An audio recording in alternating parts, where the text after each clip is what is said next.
The high valley held its breath before the first snow. Frost silvered the grass along the fence line, and the goats moved close together in the pen, their breath rising like small clouds against the gray dawn. She stood at the cabin door with a shawl pulled tight over her shoulders, watching the mountains turn the color of a bruise as the sun tried and failed to climb over the ridge. It was the fall of 1883, and the mountain above the settlement had already claimed more than it gave back. She had lived alone in the cabin for 8 months now, since the men from the mine had come down the trail with their hats in their hands and told her, in careful words, that there had been an accident. A collapse, they said, a tragedy no one could have foreseen. She had nodded, because there was nothing else to do, and she had buried him in the small cemetery behind the church, where the wind never stopped moving through the pines. Since then, the goats had become her reason for rising each morning. She milked them before light, mended their pen with wire she could not always afford, and sold what cheese she could to the store in town, where the shelves were thin and the winters were thinner. The cabin itself had begun to lean, the porch sagging like an old man's shoulders, the roof shedding shingles with every hard wind. She had learned to live with the draft that crept beneath the door, telling herself that cold was a smaller trouble than grief. It was into this thin, waiting quiet that the carpenter arrived, driving a wagon loaded with lumber and tools, his coat collar turned up against the mountain air. He had been sent by the church deacon, who had heard she could no longer keep the roof from failing before winter set in. He was not a young man anymore, though his hands moved with the sureness of someone who had spent 30 years learning what wood wanted to become. He introduced himself plainly, without flourish, and asked only where she wanted him to begin. She told him, standing at the door with her arms crossed against the cold, that she could offer little in payment beyond what the goats provided and whatever coin she could scrape from the cheese money.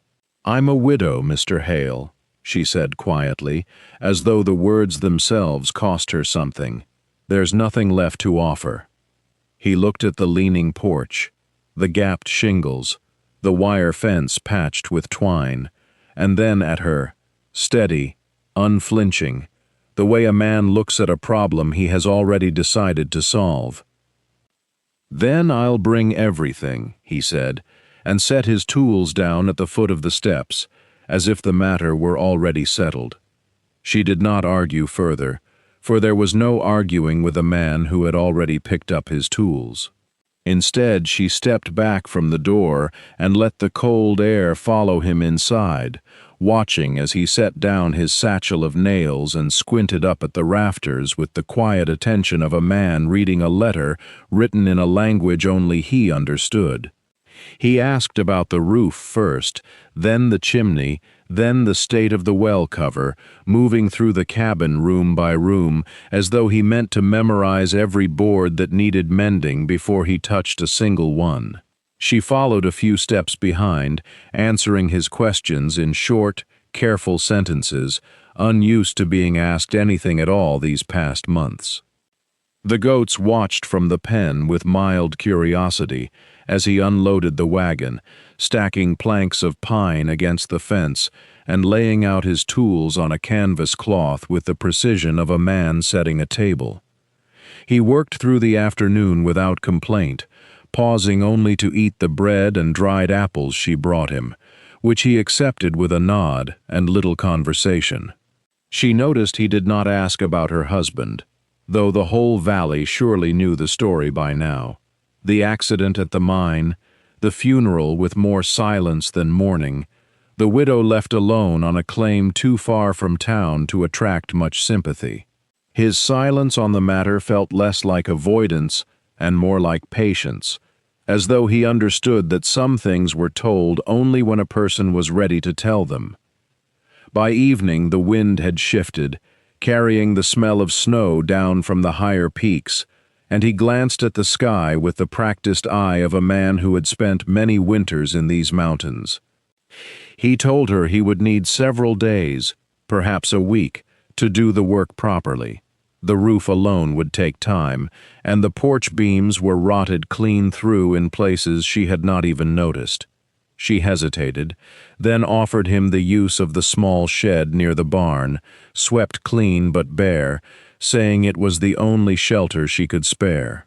He accepted without hesitation, as though comfort mattered little to him compared to the satisfaction of a task done right. That night, after he had settled into the shed with a lantern and a bedroll, she sat by her own small fire, listening to the wind test the seams of her cabin the way it always did before a storm. She thought of her husband's ledger, tucked away in the floorboard beneath her bed, and wondered, not for the first time, whether the numbers scrawled inside meant something more than grief had allowed her to consider. Outside, the carpenter's lantern flickered faintly through the frost-laced window, a small, steady light against the coming dark. Morning arrived pale and slow, the sun climbing behind a scrim of high cloud that promised weather but did not yet deliver it. She rose before the goats stirred, as was her habit, and found the carpenter already at work, his sleeves rolled despite the cold, prying loose a section of porch decking with a patience that seemed to belong to another century altogether. He worked the way her father had once worked a plow, unhurried, deliberate, as if the wood itself deserved to be listened to before it was cut. She brought him coffee in a tin cup, and he thanked her with a nod that asked for nothing more, and for a moment she allowed herself the small luxury of simply watching another person exist in her yard who was not grief given shape. By midday, the porch beams lay stacked in a row like bones exposed, and he crouched examining the joists beneath, tapping here and there with the back of his hammer, listening for the hollow sound of rot. She busied herself with the goats, driving them toward the near pasture where the frost had begun to lift, but her mind kept drifting back toward the floorboard beneath her bed, toward the ledger she had not opened in nearly a year. She told herself it was foolish to think of it now, that a stranger mending a roof had nothing to do with numbers her husband had once scratched into a book by lamplight, muttering to himself about tonnage and timbers, and yet the thought would not settle. That afternoon a wind came down off the ridge with enough force to rattle the shutters, and the carpenter climbed down from the roof earlier than she expected, saying the weather had turned unkind, and there was no sense working where a man might be blown clean off a ladder. She laughed, briefly, surprised by the sound of her own laughter, and he seemed pleased by it in a quiet way, though he said nothing more than that he would resume at first light. They ate a simple supper of beans and cornbread at her table, and though the conversation stayed near safe ground, the weather, the goats, the price of nails at the mercantile in town, she found herself studying him in the lantern light, the steadiness in his hands, the way he listened as though her words carried more weight than she believed they did. When he returned to the shed for the night, she sat alone again by the fire, and this time she did not resist the pull toward the floorboard. She knelt, pried it loose with careful fingers, and drew out the ledger, its leather cover soft with handling, the numbers inside waiting in her husband's careful hand like a question she had never dared to ask aloud. The fire had burned low, and by its dying light she opened the ledger across her knees the way she might have opened a Bible, though what she sought inside was no comfort of Scripture, but the plain, hard truth of numbers. She had seen the book before, of course, had watched him bent over it many evenings after the mine let out, his pencil scratching in the quiet, his brow furrowed in a way that spoke more of worry than arithmetic. She had thought it only tallies of pay and hours, the ordinary bookkeeping of a man who trusted no one else to keep his own accounts straight. She had never thought to ask why he kept two such books, one that lived openly on the shelf and one that he tucked beneath a floorboard, as though it were something dangerous. She turned the pages slowly, her breath shallow in the cold room. The early entries were plain enough: dates, wages, the depth of the shafts as they crept downward into the mountain's dark. But further in, the hand grew tighter, the ink darker, as though pressed harder into the page by some urgency he had not spoken of to her. There were notations beside certain dates: a timber count that did not match what the company recorded, a mention of water where none should have pooled, a small cramped word in the margin she could not at first make out. She held the page nearer the firelight and saw it plain. Unsafe. Once, then twice. Then, near the last entries before the accident that had taken him, 3 times in a single week. Her hands trembled, not from the cold, though the wind outside had begun to press against the shutters with a low, steady moan. She thought of the assay office's report, the tidy language of collapse and misfortune, the way the company man had removed his hat and spoken of God's will as though that settled the matter entirely. She thought of how quickly they had paid for the burial and how little more they had offered after that, as if grief itself were a debt to be closed out and forgotten.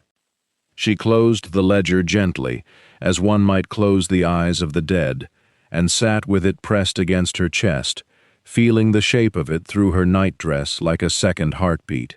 The wind outside grew wilder, rattling the shutters the carpenter had promised to mend come morning, and she found herself thinking not of the storm, nor even of her husband's careful hand, but of the man asleep in the shed who had looked at her plainly across the table and made her laugh in a house that had forgotten the sound. She did not yet know what she would do with what she had found. She only knew, with a certainty that frightened her, that she could no longer pretend she had not seen it. Morning came gray and reluctant, the storm having spent itself some time before dawn, leaving behind a hush, broken only by the drip of melting frost from the eaves. She had not slept, not truly, though she must have drifted at some point, for she woke stiff and cold in the chair by the cold stove, the ledger still clutched to her chest, like something salvaged from a wreck. She rose slowly, her joints protesting, and returned the book to its hiding place beneath the floorboard, pressing the plank back into its groove with the same care she used when tucking a blanket over a sleeping child, though she had never had one, and the tenderness of the gesture surprised her. She did not speak of what she had found when the carpenter came to the door an hour later, his hat dusted with the last of the night's snow, his breath fogging in the cold air, as he asked whether the shutters had held. She told him they had. She did not tell him that she had sat awake half the night, with grief pressed flat between the pages of a dead man's careful hand, nor that the numbers there had begun to arrange themselves in her mind into a shape she did not want to see and could not now unsee. Instead, she poured coffee and set out the last of the bread, and watched him eat it with the unhurried appetite of a man who took nothing for granted, and she thought, not for the first time, that there was a steadiness in him that reminded her of nothing so much as a well-set fence post, something a person might lean against without fear of it giving way. He worked through the morning on the shutters, and she went out to the goats, moving among them with the ease of long habit, though her mind was elsewhere, circling the ledger the way a moth circles a lamp it dares not touch. The nanny goat butted gently at her skirts, seeking the grain she had forgotten to bring, and she laughed despite herself, a short, startled sound that seemed to surprise her more than it did the goat. When she returned to the cabin near midday, she found him standing very still at the hearth, one hand resting on the mantel, his eyes fixed on the floorboard she had not quite managed to seat flush the night before. He did not move when she entered. He only looked at her, his expression neither accusing nor afraid, but quiet and waiting, as though he had already guessed the shape of what lay beneath that plank and was only waiting for her to confirm it. "You found something," he said, and it was not a question. She set down the pail of milk she had carried in from the pen, and for a long moment there was only the sound of it settling, a small slosh against tin, before she answered him. "I found something," she agreed, "though I do not yet know what it means, only that I have been afraid to know." He did not press her, he simply waited, the way he had waited on the shutters, the way he waited on the wood, to tell him where the grain wanted to go, and something in that stillness loosened a knot in her chest that had been tied since the morning she buried her husband under a sky the color of a bruise. She knelt by the hearth and worked the plank free again, her fingers finding the same worn groove they had found the night before, and she drew out the ledger and held it a moment against her apron before she offered it to him. He took it gently, as though it might crumble, and turned it over once in his hands before opening it, his eyes moving down the columns with the slow care of a man reading scripture he suspected might be false. "These figures," he said after a time, "do not match what the company posted at the assay office. I saw those numbers myself, tacked to the board outside, not a fortnight past." "He kept 2 sets," she said. "I did not understand it until last night. I thought perhaps he was careless, or proud, wanting to show himself diligent. But these are not a careless man's numbers, Mr. Hale. These are a frightened man's numbers." He looked up at her then, and there was something new in his face, a sharpening, though his voice stayed low and even. "Frightened of what, do you suppose?" "Of being right," she said, "when being right meant other men's lives, and no one willing to hear it." The fire popped, and a goat bleated somewhere beyond the walls, ordinary sounds that seemed, in that moment, to belong to some other, gentler world than the one opening between them on the hearth floor. He closed the ledger slowly and set it on his knee, and when he spoke again his voice had dropped further still, as though the walls themselves might be listening. "Ruth," he said, and it was the first time he had used her given name without the Mrs. before it. "If this book says what I think it says, then your husband did not die because the mountain was unkind. He died because a man made it convenient to blame the mountain." She did not answer. She only looked at the ledger, at the neat, terrified handwriting she had married, and felt the cabin grow very small and very quiet around them both. The words settled into her like snow settling into the seams of a roof, quiet and patient, and certain to find every gap. She did not weep, though she felt something behind her eyes that might have become weeping in a woman with less practice at holding it back. Instead, she reached out and touched the cover of the ledger where it lay across his knee, as though she might draw the truth out of it through her fingers alone, the way she had once drawn warmth from her husband's hands on cold nights before the mine took him from her in pieces, first his peace, then his trust, then his life. "He used to sit at that table," she said, nodding toward the rough plank by the window, "long after I had gone to bed. I thought he was troubled by the cold coming through, or by the debt we owed the company store. I never thought—" She stopped. The fire cracked again, and this time neither of them moved to feed it, though the night pressed cold against the walls, and the wind had begun to worry at the shutters like something wanting in. He turned the ledger over in his hands, careful as a man handling something that might yet break, and studied the spine where the leather had cracked and been mended with a thread too fine for a man's clumsy fingers. "This was stitched by someone who loved him," he said. "You?" She nodded. "After he began hiding it, I did not know what it was then, only that it mattered enough for him to wake at night and check it was still beneath the floorboard, so I made it a little sturdier, so it would last. She looked at her own hands as she said it, as though surprised to find them capable of such quiet defiance. Silas set the ledger down between them on the hearthstones, careful, deliberate, and for a long moment neither reached for it again. Outside, the goats had gone still, and somewhere down the slope, a coyote called once, and was answered by silence. "We will need to know what the company's own book says," he said at last. "Word for word, number for number. If there is a place where his truth and their lie stand side by side, that is where a man like an inspector will see it plainest. And if there is no such book to compare it to, if they burned it or buried it deeper than my husband ever buried this one, then we find another way," he said, and though his voice held no more certainty than a carpenter's plane finding true on rough wood, there was something steady in it that she had not felt near her in a very long time, not since before the mountain had begun taking, quietly, one truth at a time. They sat with that question between them like a third presence in the cabin, one that neither of them wished to name aloud. She rose after a time and banked the fire lower, not because the night had grown warm, but because habit told her fingers what to do when her mind could not settle.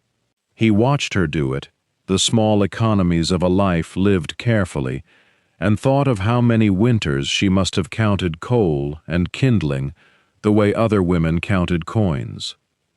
"There is a man in town," she said at last, "who keeps the company's books.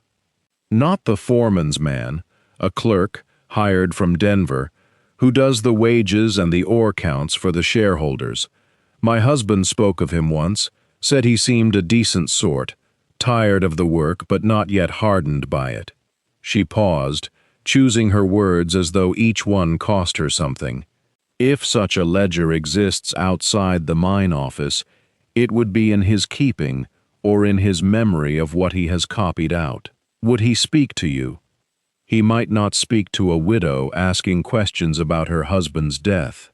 He might speak to a carpenter asking about wages owed for cabin work done up the gulch. She looked at him steadily, and he understood she was offering him a door she could not walk through herself, not without suspicion following her like a shadow. "Then I will need a reason to be owed something," he said, and something almost like humor moved at the corner of his mouth, though his eyes stayed grave. "A repair unfinished, a bill unpaid. It will not be difficult to invent, since it is nearly true." She almost smiled then, the ghost of it passing over her face and gone before it could settle, and he found himself wanting to see it stay, wanting it more than he had wanted anything in a long while spent moving from one town's roof to the next, never staying long enough to be missed. Outside, the wind had begun to worry at the shutters, carrying with it the mineral smell of coming weather, and the goats, sensing it before either of them did, crowded closer against the lean-to wall. She went to check the latch on the pen, more from habit than need, and when she came back in, snow had already begun to fleck the doorstep, fine and dry, the kind that meant a long night ahead. "We should copy what we can from his ledger before first light," Silas said, nodding toward the pages still open on the hearthstones, "in case it is needed in more than one place before this is finished." She agreed, and they worked by lamplight into the small hours, her husband's careful hand becoming, page by page, a truth they meant to carry down the mountain together, however far that carrying might have to go.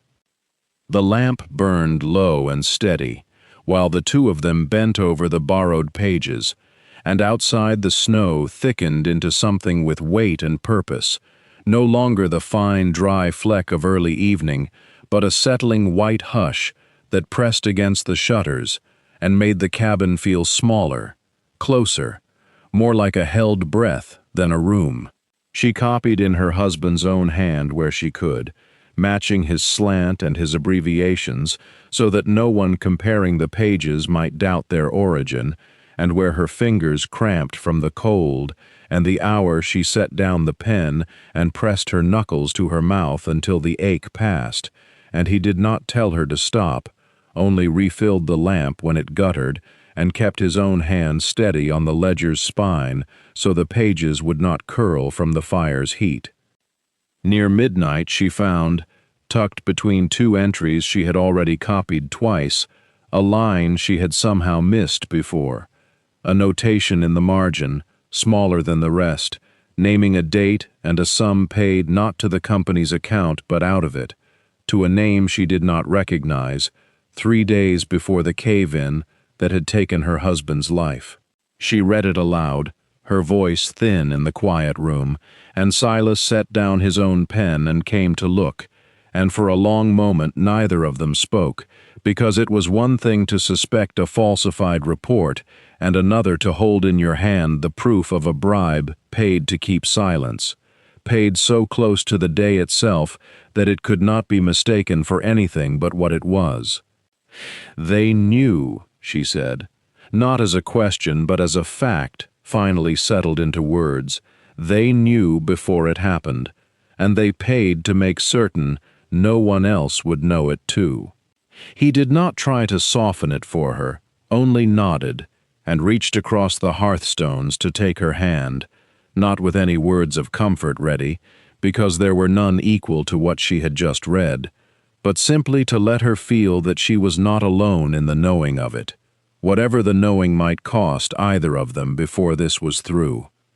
They worked past that entry more slowly after, copying it twice more onto separate pages, tucking one behind the hearthstone, where the original ledger had lain hidden for 2 years, and folding the other small enough to fit inside the lining of her shawl, against the day, coming soon now, when it would need to travel farther than this cabin's walls. Outside, the snow went on falling, steady and silent, filling the yard and the goat pen and the road below until there was no telling, by morning, which tracks had been made and which erased, and inside, the lamp burned down toward its last hour, while the two of them, weary and unwilling to say so, kept at their quiet work. It was near midnight when they finished, and the cabin had grown so quiet that the scratch of the pen sounded loud against the hush, and the fire had burned to a bed of orange coals that gave more shadow than light. She sat back at last, rubbing her eyes with the heel of her hand, and looked at the small folded square of paper resting now in her lap, waiting to be sewn into the lining of her shawl, and she thought how strange it was that so much grief and so much danger could be made to fit into something so small, no larger than a playing card, and yet heavy enough, she felt, to bend the whole shape of what came next. He watched her fold it once more, smaller still, and then reached for the sewing basket she kept on the shelf near the window without being asked, and threaded a needle by the coal light with the careful patience of a man accustomed to close work in poor light. She did not stop him. She only watched his hands, broad and sure, turn the fine needle through the wool with a tenderness that seemed out of place for a task so grim, and when he had finished, when the paper lay hidden and flat against the lining where no searching hand would think to look unless it knew exactly what it sought, he laid the shawl across the back of her chair, as gently as though it were a sleeping child. Neither of them spoke for a while after that. The snow had not slackened outside, and through the window she could see it moving past the glass in long, unhurried drifts, filling in the yard, softening the fence line, erasing by inches the tracks of the day. She thought of her husband walking that same yard 2 winters past, carrying his lantern out toward the mine road in the dark, carrying, though she had not known it then, a truth heavier than any lantern could light his way through. She thought of how quietly a man could disappear into a mountain's keeping, and how long the mountain could hold its silence, until someone came with patience enough to ask it the right questions. He rose at last and banked the coals, and when he turned back to her, she saw in his face not the tiredness she expected, but something steadier, something that looked almost like resolve, settling into place, the way frost settles into a window overnight, unhurried but complete.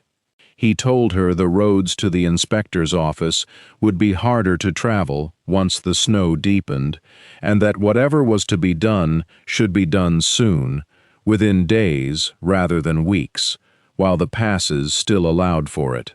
She nodded, and looked once more at the shawl waiting on the chair, and felt, beneath the fear that had lived in her chest so long she had almost forgotten peace without it, the first faint stirring of something else.